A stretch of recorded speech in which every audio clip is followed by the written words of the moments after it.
Boa noite! Hoje no Ação Nacional nós vamos falar sobre um assunto bem atual. São os motoristas por aplicativo.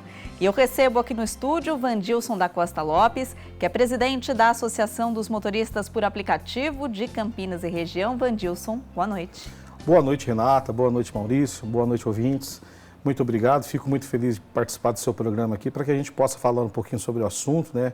Um assunto que nos últimos dias vem trazendo grandes polêmicas a respeito de segurança, a respeito de vínculos de trabalho e outros assuntos. Vai ser muito bom estar compartilhando com vocês isso e aprendendo também com vocês aqui. Vamos falar bastante sobre isso. Recebo também Maurício Takashi Nakashima, que é advogado pós-graduado em Direito do Trabalho. Maurício, boa noite. Obrigada por participar do Ação Nacional. Boa noite, Renata. Boa noite a todo mundo do Brasil que está assistindo esse programa maravilhoso. Espero a gente poder ajudar a tirar as dúvidas sobre essa confusão que está tendo sobre o aplicativo e sobre a justiça. Temos bastante tempo para conversar e muitas dúvidas para tirar dos nossos telespectadores, tenho certeza. Para começar essa nossa conversa, eu queria perguntar o seguinte: a gente tem visto aumentar os números de motoristas por aplicativo. O que é necessário para quem está assistindo a gente e quer ter isso como uma segunda fonte de renda ou até como fonte principal de renda? O que é necessário para se tornar um motorista por aplicativo? Vandilson, por favor. Bom, vamos lá. A necessidade, o que é necessário hoje para que a pessoa ela se torne um motorista de aplicativo é que é muito importante que ela venha se informar da regulamentação do município em que ela mora. Hoje, tendo em vista que São Paulo existe uma regulamentação, Campinas outra, Americana e assim por diante. Toda cidade hoje, a maioria das cidades, assim, por assim dizer, já tem a sua regulamentação própria. Então é muito importante que ele vá até essa cidade, que ele vá atuar, se informe junto à prefeitura ou até mesmo com os próprios aplicativos, né, como que essa regulamentação se dá no município e ele tem que atender a essas exigências. Vamos citar Campinas. Campinas hoje é necessário que o motorista ele tenha um cadastro junto à INDEC, à prefeitura. Esse cadastro é de responsabilidade dos próprios aplicativos fazerem, tá? Cito Uber, 99, Cabify e assim por diante. E hoje também é necessário que ele use uma placa de identificação na porta do veículo. Isso é o que é necessário para ele atuar hoje em Campinas. A falta de ele não estar fazendo o que a regulamentação pede a ele, aí vai trazer a ele algumas consequências aí. Mas de início é simplesmente isso. São Paulo tem lá a sua regulamentação, que exige outras coisas, e assim vai por outras cidades mais. Maurício, alguma lei federal que rege tudo isso? Fora a lei 13.640, que deu a abertura para o pessoal começar a se enquadrar nos aplicativos, né? Então, teve alguns requisitos mínimos que ele estipulou, que é a idade de 21 anos, maior de 21 anos, ter a carteira B e na carteira está escrito que é atividade remunerada, ter o licenciamento em dia. E depois também abriu também para as prefeituras de cada cidade ter uma regra, né, de uso, de rodagem de cada aplicativo. Isso gera até uma confusão. A gente até conversava aqui antes do programa começar. Por exemplo, vamos tirar uma dúvida prática. Um motorista é cadastrado lá na cidade de São Paulo, em algum aplicativo, ele faz uma corrida, um passageiro chamou ali pelo aplicativo para fazer uma corrida para outra cidade. Nessa outra cidade, ele acaba passando por uma fiscalização municipal ali. Em qual dessas fiscalizações ou dessas legislações ele se enquadra? Onde ele foi registrado ou na cidade que ele está? Bom, analisamos assim, vamos citar São Paulo como exemplo, né? A viagem deu início na cidade de São Paulo. Ao iniciar, ele está seguindo a regulamentação de São Paulo, mas o destino final é a cidade de Campinas. Quando ele chega na cidade de Campinas, ele vai ter que estar se enquadrando na regulamentação de Campinas. Só que esse motorista é de São Paulo, ele não está cadastrado e ele não está por dentro de como funciona a regulamentação aqui na nossa cidade. Então, ele vai estar ilegal. E agindo de forma ilegal, ele pode ser punido. Existe uma curiosidade também que muitas pessoas não sabem, né? Quando nós fazemos uma viagem intermunicipal, daqui para São Paulo, Americana ou qualquer uma outra cidade, aí também nós temos um segundo problema. Além de não estarmos infringindo aquela lei municipal, estamos também infringindo a lei do transporte nas rodovias, porque nós não somos regulamentados pela Artesp, para que possamos fazer o transporte de passageiros nas rodovias. Então, se houver uma fiscalização por parte da Polícia Rodoviária Militar ou por parte da Artesp, a gente também pode ser punido por isso. Nossa, isso vale então para quase todas as viagens, né? Tirando São Paulo, que é uma cidade muito grande. Se a gente pega cidades menores, aí do interior é muito comum o transporte pelas rodovias. Exatamente. Complica a vida do motorista. Exatamente, e é de conhecimento de poucos isso, né? E, infelizmente, por enquanto, está sendo dessa forma, né? Eu espero que em breve a gente consiga fazer algo, né? Ou que alguma regulamentação venha fazer com que a gente possa andar com mais tranquilidade e sem o risco de Que de tipo sermos de autuados. punição que esse motorista pode ter se ele for fiscalizado? O veículo apreendido, ser multado. Ah, é ter o grave veículo. assim. É grave, porque ele está fazendo transporte de passageiros a qual ele não é autorizado para isso, né? Então ele é punível de multa e apreensão do veículo. Não tem, Maurício, nada que proteja esse motorista? Então, como o assunto é tão novo, né? Não tem um convênio com outra cidade, não tem ainda, né? Porque o certo seria, na verdade, de outra cidade, quando vai prestar um serviço, ter uma regulamentação que aceitasse a função dele naquele tempo e ele voltasse, né? Até proteger quem está na cidade de Campinas, não tem pessoa de fora trabalhando, né? Agora, nessa situação, como que ele vai ter vários registros, né? Não sei se pode, em várias cidades. Não... Eu acho que vai chegar uma lei, uma regra que vai acabar unindo tudo, né? Cada cidade vai ter sua lei, independente, igual São Paulo, por exemplo, o carro tem que ser 5 anos de uso, Campinas 8, né? Então vai ter uma lei que referente à circulação só aqui, não ao transporte, se você poder usar aqui ou não, ou ser regular. Porque senão, se está regular em São Paulo, vem para Campinas, está regular, né? É complicado, né? Ainda mais hoje em dia que tem MEI, ele paga imposto em São Paulo, vem para cá, é preendido por um trabalho que ele está fazendo. MEI é o microempreendedor individual. Então, esses motoristas, eles são pessoa jurídica, eles têm uma empresa aberta, né? Alguns são. Isso é bom para eles? Protege os motoristas? Ou é mais imposto para pagar?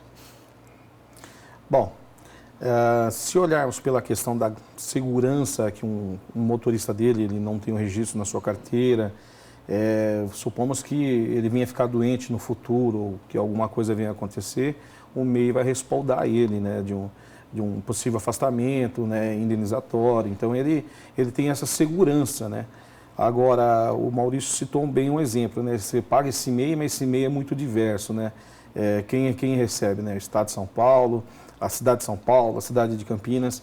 E por isso que, nesse momento, né, as associações elas já estão se juntando para estar conversando sobre o futuro, né? Como será o futuro, né? Será que no futuro a gente iríamos conseguir fazer com que o governo fizesse uma regulamentação estadual e não municipal? Porque quando a gente conseguir fazer uma regulamentação a nível do Estado, a gente vai conseguir organizar muito mais a forma como o motorista atua e até a questão do recolhimento. E isso é bom lembrar, né? Isso a gente está falando para o Brasil inteiro. Então, a gente cita São Paulo, que é uma cidade muito grande. Tem muitos motoristas que trabalham ali, acabam ficando só por ali mesmo.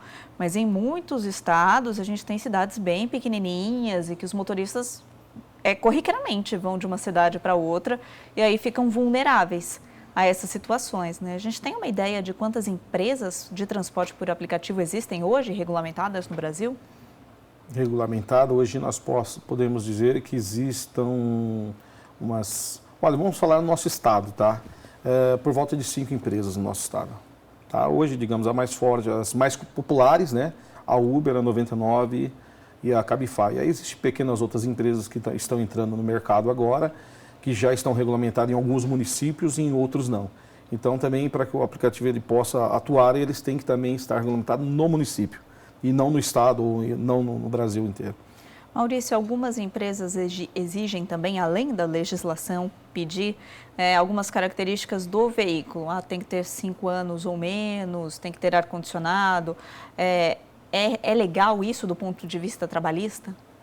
Olha, pelo que eu vi, a lei pedindo, né, até o seguro para o passageiro eles pedem, acho que para se resguardar, né, o transporte, mas não tem nenhuma lei que obriga a tá seguindo essas recomendações, assim, né, a lei obriga, mas não tem uma fiscalização em cima, a gente não sabe se em todo lugar o carro é realmente ou não, tanto é que até eu estava comentando lá antes de entrar no ar, que tem gente que chamava o pessoal na rodoviária e falava assim, nós somos Uber, vem cá. Você nem sabe se realmente quem é, né? Então não tem uma fiscalização nesse sentido de ver se está realmente cadastrado no aplicativo, se segue as normas legais. né? Não é porque tem aquele adesivo transporte por aplicativo, quer dizer que realmente é por aplicativo, né? E aqui em Campinas existe essa plaquinha, digamos aqui sim, a gente vai até mostrar daqui a pouquinho numa reportagem, mas em muitas cidades do país não existe, né? Os carros não têm identificação nenhuma. É até uma falta de segurança, talvez, para o passageiro também? Hoje em dia eu ficaria com medo de chamar o aplicativo, você não sabe como que é realmente, né? Se é a índole da pessoa. Aí você está com o transporte aplicativo, você vê que está seguindo os requisitos mínimos ali para poder fazer essa função, né? Então você tem mais confiança de estar pegando o veículo. E olha, para você ter uma ideia da importância desse assunto, desse tema e o quanto tem aumentado os motoristas por aplicativo no Brasil, a gente tem dado de uma pesquisa do IBGE que entre 2012 e 2019 aumentou em 137% o número de motoristas que trabalham aí por conta própria, que trabalham com os aplicativos. São aproximadamente 666 mil novos motoristas aí num período de um trimestre para o outro dentro do mesmo ano. O que significam esses números? Significam que realmente precisa de uma legislação mais forte para proteger o motorista, proteger o passageiro, para todo mundo saiba onde está pisando, não é? Sim. Só quero voltar um pouquinho à questão da identificação. Funciona assim. A cidade de Campinas exige essa plaquinha nas portas dos veículos. A cidade de São Paulo não existe esse modelo de placa na porta, mas ele exige que os motoristas andem com uma plaquinha do aplicativo, escrito Uber 99, identificando que ele trabalha com aquele aplicativo. Então, de alguma forma, em São Paulo também exige uma identificação por placa. Tá? Outros países, né, nos Estados Unidos também existem em diversos lugares. Visto que a gente também tem que chamar a responsabilidade das duas partes. Né? O usuário, né, o passageiro do transporte por aplicativo, ele tem que se preocupar com a segurança dele e ele saber entender que quando ele chama o veículo, o transporte por aplicativo, no celular dele está constando foto do motorista, nome do motorista e a placa do veículo e modelo do veículo. Então, o passageiro ele não pode se amparar somente nessa plaquinha que está na porta, até porque algumas regulamentações, como a de Campinas e a de São Paulo, você adquire essas placas em qualquer lugar e de qualquer forma. Então, isso não traz segurança. A segurança do usuário é verificar no próprio aplicativo e conferir.